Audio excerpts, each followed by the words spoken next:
Hey guys, how you doing? This is from techcentury, and below is yesterday's video, which was the iPhone 5 unboxing. A couple of you guys asked why I sold my Galaxy S3 and why I decided to go back to iOS. So this video is here to answer those questions, so let's get started.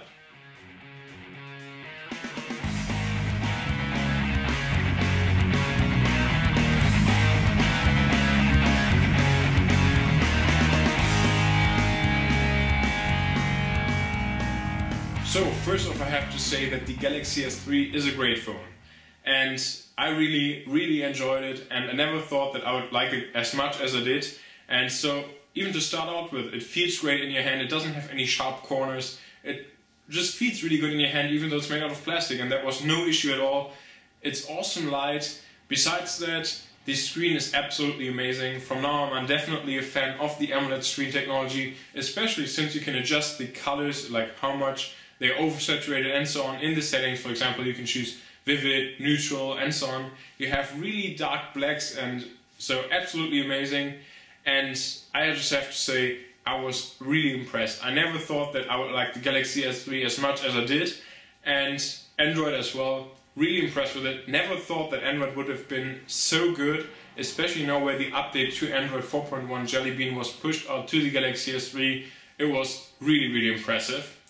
So now that's all good. So there has to be something bad about it, and yes, there is. So if I'm looking at the hardware sheet or just the specs of the phone, and if I see that there's a quad-core processor backed up by 1 GB of RAM, and then from time to time I have stuttering by playing back YouTube videos, then that's just something that I can accept, but I don't want to accept, especially if I can fix it by just switching off the device and just turning it back on. And there were just things like that. There's still lag in Jelly Bean, even though for the most part it isn't. But this is just like small things, and you might be laughing about this, but I always still used my iPhone 4S, for example, for setting an alarm for work, because apps often just force closed, and so they just crashed. And so it's just a feeling that I had that I didn't trust the S3 as I did with my iPhone. So if it's something important like waking up for work where I can't be late, then I still rather trusted my iPhone 4S than I did the S3, because I was just like, well, if the app crashes or anything, then it won't wake me up. So that was more like a feeling than an actual fact that it happened or anything. It never happened to me, but I just didn't trust it. And that's still kind of because the apps crashed a lot. This also happens on the iPhone, but at least from my experience it happened a lot more on the Galaxy S3. And probably the main factor why I sold it is pretty much a decision between the ecosystems. I like Android a lot, and I'm not gonna hate on it or anything. It's a great operating system, but with my Macs that I have right here, iOS is just the better platform to give me integration. For example, with PhotoStream, with reminders and so on. Yes, I know there are workarounds for example, PhotoStream. You can just use Dropbox and then import it to iPhoto and so on. But I don't want to make workarounds. I just want it to work right out of the box without me having to worry anything about it. And also I thought that I would enjoy the customization of Android a lot more than I actually did. So yes, I did have 2 or 3 widgets, for example, for the calendar, which was really useful, and I really enjoyed that. But besides that, I didn't really use any widgets, and so Android actually wasn't really that much more exciting than iOS is. So iOS is stale, it's boring, but it's reliable. I know what I get, and so now I decided to go full-time with Apple, if you want to call it like that. So I have the iPad mini, which is currently in for repair or just replacement. Then I have the iPhone 5 now, and there'll probably be another iPad coming. But overall, I just have the complete integration over all of the products. I can see the photos that I take with the iPad mini on the iPhone.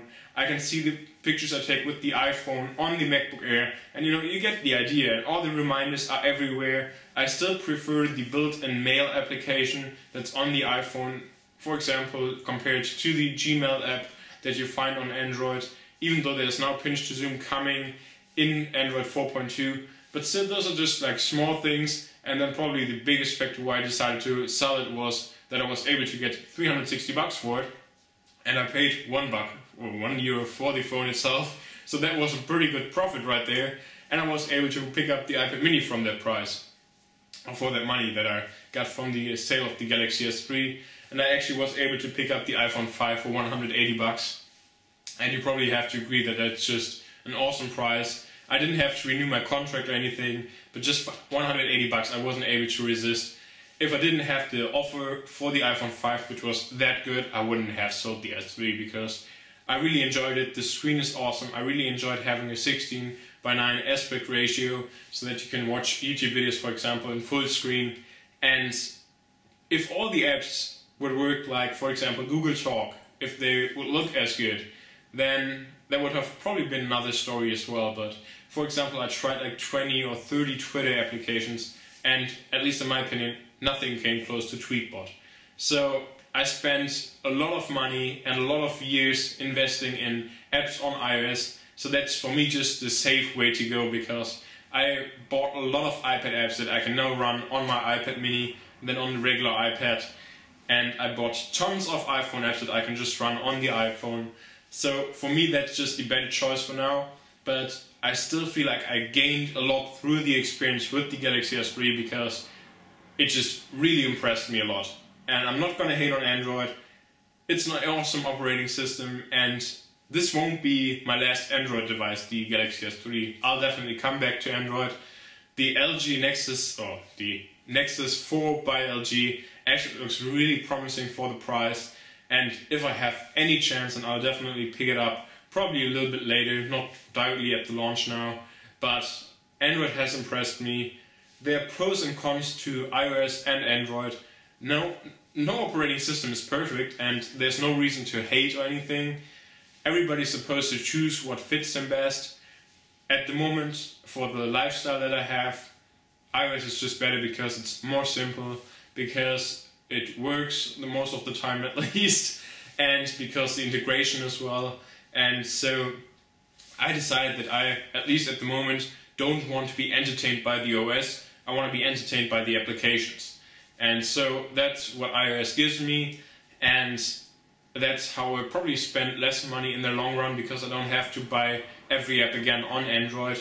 And so now if I buy Universal app on my iPhone, it works on the iPad, the iPad mini and so on. So for me, I think that's the better choice for now.